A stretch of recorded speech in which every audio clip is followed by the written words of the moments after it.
Ladies, gentlemen, welcome to the colorful world of Skittles. Skittles brings you a jolt of 5 fruity flavors in every bite, giving you the chance to taste the rainbow like never before. Break free from the ordinary day-to-day with the help of Skittles Chewy Candy. Skittles is a must in my candy jar, movie snack, even my secret, so an afternoon pick-me-up. And I don't even care who knows it. Add a splash of joy to your day with Skittles. There's nothing better than fruity fun that tickles your taste buds. Taste the rainbow. When my babies went through their exploration stage, I had so much to worry about. Falling over, bumping heads. What did she just put in her mouth? The list was endless. But when they were in Pampers Swaddlers, I knew I never had to worry about a leaky diaper. Swaddlers are great for both baby and mommy. They keep your baby's skin healthy and dry with Pampers Breathe-Free Liner, which wicks away wetness, allowing your baby's skin to breathe. Swaddlers have always given me peace of mind knowing that diaper rash and leaky diapers were not in our future. There's also the new blowout barrier at the back waist to help prevent up to 100% of leaks, even blowouts. Pampers Swaddlers are dermatologist approved by the Skin Health Alliance, hypoallergenic and free of parabens and latex. Your baby deserves that. And they're available in a wide range of sizes from newborn to size 8, and now feature designs with the newest animal characters, Shiloh the elephant and Freddie the duck. Having a diaper you can depend on is important, and is why I have always loved Pampers, the #1 pediatrician recommended brand. Download the Pampers Club app today to start earning rewards with every diapers and wipes purchase. Not to mention, you can get great parenting content with Pampers Club.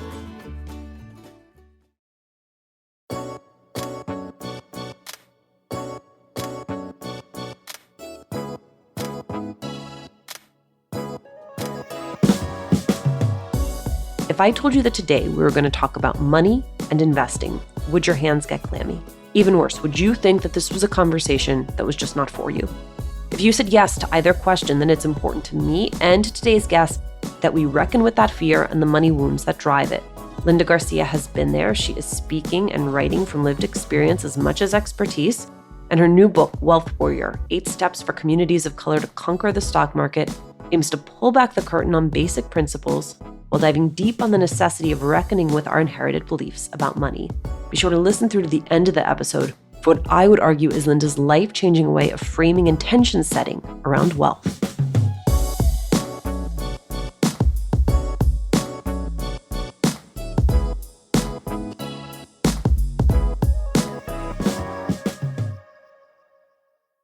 Linda, you and I share about 100 friends in common. I don't understand how we have not become friends yet. I know. What's going on? I don't know either. As I was reading your book, I was like, this is a who's who of Latina to Latina gas, and somehow Linda and I have never crossed paths.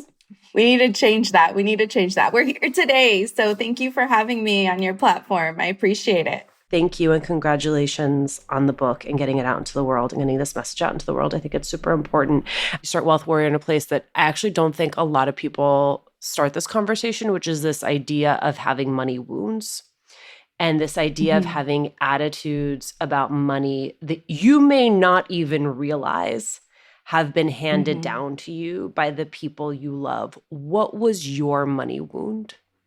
I had probably every money wound that we can come up with, to be completely honest. I grew up in a house with parents that were immigrants. My mom cleaned houses, babysat, sold tacos, worked the graveyard shift at a factory, and she was working those jobs at the same time. And so I grew up with the understanding that money does not come easy. We have to work extremely hard for money. I had 2 outfits during my preschool years that I had to alternate. So a lot of shame came with poverty for me as well, embarrassment. I was picked on because of it. A lot of my childhood memories are rooted in the scarcity of money. And it really feels like so many people can relate to that experience of a child of immigrants. The money wound sort of rears its head, though, around the time you're a young solo mom. And a lot of our listeners understand firsthand, if not secondhand, the responsibility of that. What is the inflection point where you realize what has gotten me here is not going to get me where it is I want to go? It wasn't even necessarily in my early years of being a teen mom. I had hopes that my education would take me places. I managed to become senior class vice president and really be engaged despite being a teen mom, despite not living with my parents from the age of 12. And so it was in my 20s, like once I had accomplished college, and now I have this mountain of debt, and I'm getting paid the bare minimum at these companies that are supposed to be huge corporations that are supposed to have a lot of money, that I felt once I work here, I'm going to quote unquote make it. Like I'm going to be well off. And that was just not the case. I was underpaid continuously. I landed a job at Lionsgate for the launch of a niche movie studio that was going to be for Latinos called Pantaleon. And I was making $13 an hour. I was in my 30s. I was eating, cans of beans for dinner. I wasn't even living paycheck to paycheck. I was overdrafting till I got to my next paycheck. And I was like, can I cuss on here? Do we cuss? I was like, fuck this. I don't know what is happening, but this is not going to be my story. This is not why I worked extremely hard through high school as a teen mom. This is not why I went to college. Like something has to change. And I really had to take a moment to reflect internally. Can I be in control of it? And I really found relief in that thought of like, what if I don't blame circumstances and all of the things outside of me? What if I actually start to reflect internally and believe that I have the control to change this circumstance? And it wasn't until then that I started to reflect and change. There's reflection, there's change, and there's action. Tell me about the actionable piece, what it took you to make that first investment. The first action was taking a close look at my credit score, which was awful. That's really where it started, where I knew I needed to do something, like you say, that was much more actionable. It wasn't like a vision board on a wall of being rich and having all of these things and having money. And then I began to really see the value of who I am as a person and understanding my self-worth and then asking for more money. So I moved away from the space of getting paid $13 an hour. I went from that to getting a job offer for $75,000 a year, which at that point was life-changing. So I started to really attract and create different types of experiences. And within a few short months of being at the company, asking for a raise and making $100,000. And so when I started to break those sort of limitations, there was one thing I knew for certain, and I didn't want to screw up making this type of money. I wanted to be intelligent. I didn't want to make the same mistakes that I had made with $13 an hour. I wanted to really build wealth. And so that's what really propelled me to take investing seriously and understand the different facets of money, not just exchanging my time for money, but actually understanding money for the tool that it is. When my babies were going through their exploration stage, I had so much to worry about. Falling over, bumping heads. What did she just put in her mouth? The list was endless. But when they were in Pampers Swaddlers, I knew I never had to worry about a leaky diaper. Swaddlers are great for both baby and mommy. They keep your baby's skin healthy and dry with Pampers Breathe-Free Liner, which wicks away wetness, allowing your baby's skin to breathe. Swaddlers have always given me peace of mind, knowing that diaper rash and leaky diapers were not in our future. There's also the new blowout barrier at the back waist to help prevent up to 100% of leaks, even blowouts. Pampers Swaddlers are dermatologist approved by the Skin Health Alliance, hypoallergenic and free of parabens and latex. Your baby deserves that. And they're available in a wide range of sizes from newborn to size 8. And now feature designs with the newest animal characters, Shiloh the elephant and Freddie the duck. Having a diaper you can depend on is important. It's why I have always loved Pampers, the #1 pediatrician recommended brand. Download the Pampers Club app today to start earning rewards with every diaper and wipes purchase. Not to mention, get great parenting content with Pampers Club. With HelloFresh, you get farm-fresh, pre-portioned ingredients and seasonal recipes delivered right to your door. Skip trips to the grocery store and count on HelloFresh to make home cooking easy, fun, and affordable. That's why it's America's #1 meal kit. The holidays, they are right around the corner, and HelloFresh can help take the stress out of dinner by delivering everything you need to cook up delicious meals right to your door, saving you tons of time.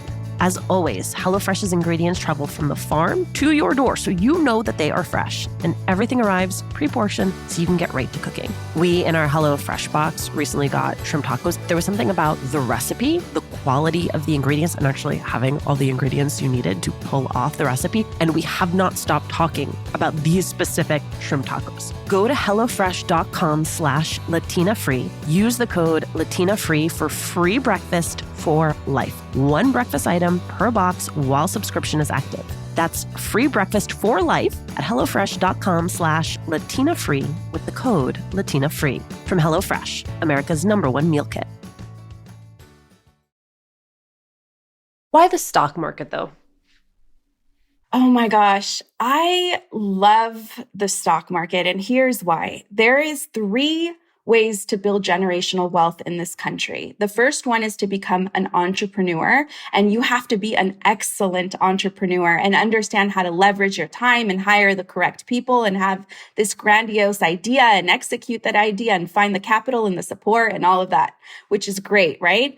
The second way is through real estate. And with real estate, you have to have, some sort of funds up front. You have to have a great credit score. You have to have a 2-year history to purchase a home. There's all of these things that you have to have, prerequisites that you have to have in order to start investing in real estate. The beauty about the stock market is that you really only need your social security number or an ITIN number to open up a brokerage account and own an asset the next day.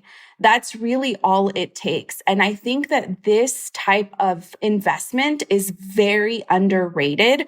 Only 15% of Americans are direct investors in the stock market. I am not talking about someone that has exposure via mutual funds or their 401k. I am talking about you are a direct shareholder of that Apple phone that you use every single day. I am talking about ownership in the companies that you are consuming. My understanding of money was that in order for me to make $500,000, I was going to have to exchange so much of my time for money. It was mind-blowing, truly mind-blowing to watch my investments climb in this way after all I was doing was holding a position. I wasn't even investing continuously. I was just watching this money grow. And I thought to myself, what a disservice that most of us do not understand how this process works. I really feel like it's a life mission to explain what the stock market is, how simple it can be. I want to put an asterisk here, which I think you'll agree with, which is that part of that has to do with your appetite for risk. So I have had other financial experts come on, and one of the things they say about the stock market is that if you are the type of person I am, who is every day going to go look at those numbers and you see it one day trending in the wrong direction and your hands and feet start to sweat, it may not be the correct type of investment for you. That there is a risk relationship that you have to be in tune with before you make that choice. I'm going to have to disagree and be a contrarian here. And here's why. Because we're okay with pulling out a $300,000, if you live in California, an $800,000 loan to purchase real estate. When we're not guaranteed if we'll have the revenue coming in from our full-time jobs continue, that's a huge risk that you're leveraging. And the stock market is different in that you have access to your liquidity. Here's what I think the issue is. And I think that part of the problem is financial experts, that they themselves have never really explored this part, because I'm telling you, only 15% are invested. And so that tells me that there isn't enough people that are exploring this space. But yet we continuously, for years and years and years, are consumers of Coca-Cola. We are consumers of Disney. We are consumers of Johnson & Johnson, Procter & Gamble. Apple. I mean, I can go on and on the consumption of publicly traded companies, but yet we're afraid to own a share.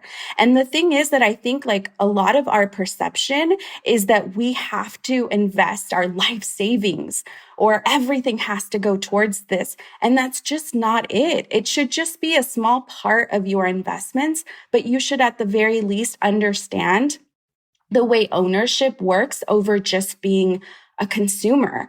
And so I think that there's this space where we can emotionally disconnect with money and use it for the tool that it is. How is it then that you are assessing which companies are worth the investment in? I try to keep it as very simple as possible. I think it truly has to be something that we are all consuming. A lot of the times we think that you need to really find a needle in a haystack. Like, what's that one thing that I need to identify that's going to make me rich?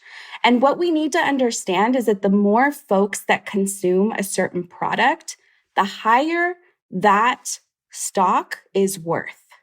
So it's not finding a needle in a haystack. It's something that is glaringly right in front of your face that you can identify that is something that you cannot live without today.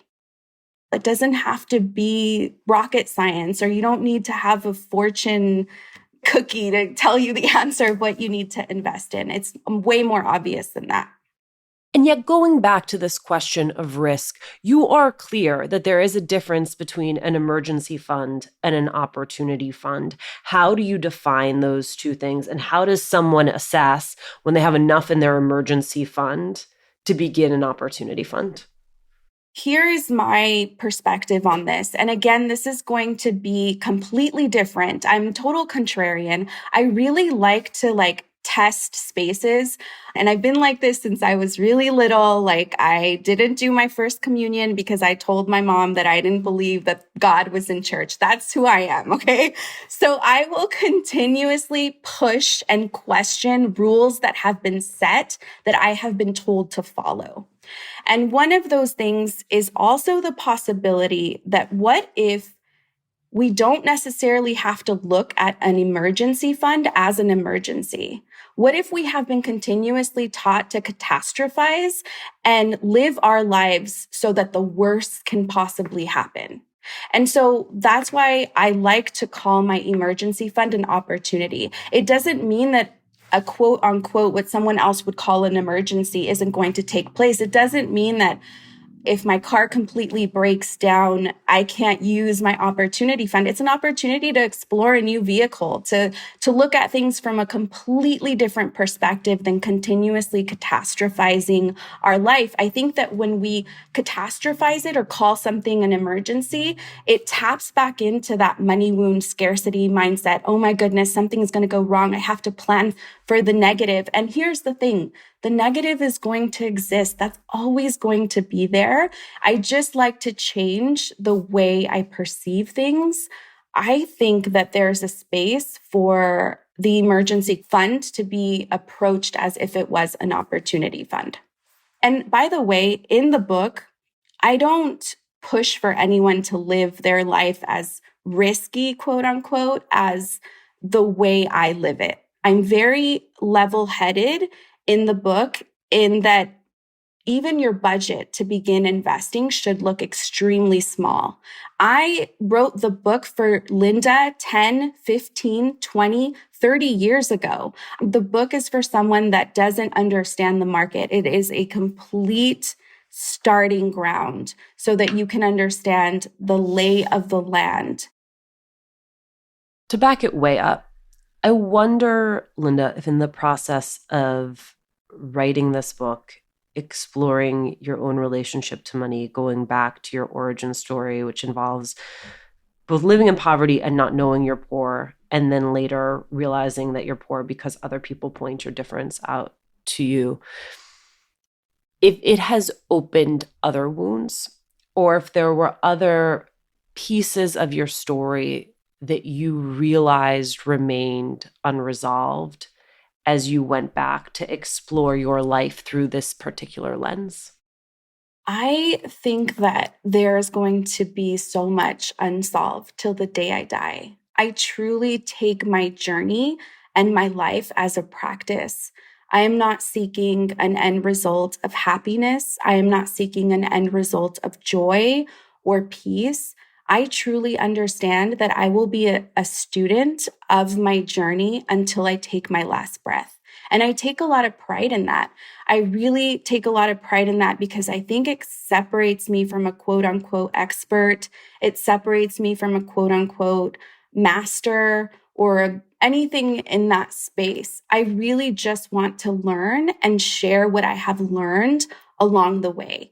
I'm very cognizant that as someone that hasn't lived with their parents since 12 years old, that was a teen mom, that was addicted to drugs, that lived with a teacher, with a high school teacher, like that she took care of me and worked really hard to like propel me in a way that she could from being homeless.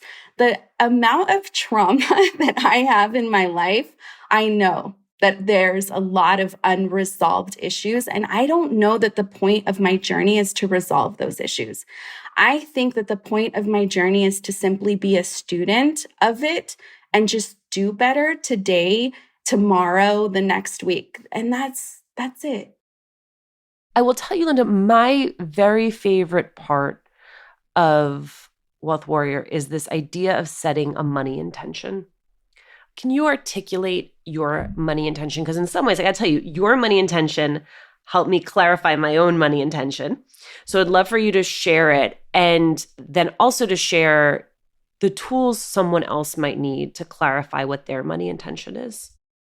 So my money intention is to be able to redistribute wealth in the way that I see fit, in a different capacity than we've previously seen. I feel like I have a really high responsibility to identify, for example, the woman that helps me keep this house clean, to make sure that she's getting paid fairly, to the folks that cut the grass, to make sure they're getting compensated fairly. It's not just enough to hire them. It's best to identify what is a fair exchange of money. And it's not just them having enough to pay a bill or to live day to day. And so that's something that's really important for me that I'm continuously working on. And I think as a tool, how we can identify the clarity of money, that it shouldn't be clarity that is going to impress upon anyone else, that is going to make you look good or bad upon anyone else. This should be a very intimate reason why you get clear in your heart. And it's nobody else's business. And the closer you get to listening to what your heart has to say, the cleaner and purer your intention will be, and the easier it will be to obtain your intention. I believe that consciously, we have the capacity to tap into our personal story and what we want to create for ourselves. Like as we become more conscious, we sort of generate more of that power. Linda, congratulations. And thank you so much for having this conversation. Yes, thank you so much for having me. I appreciate it.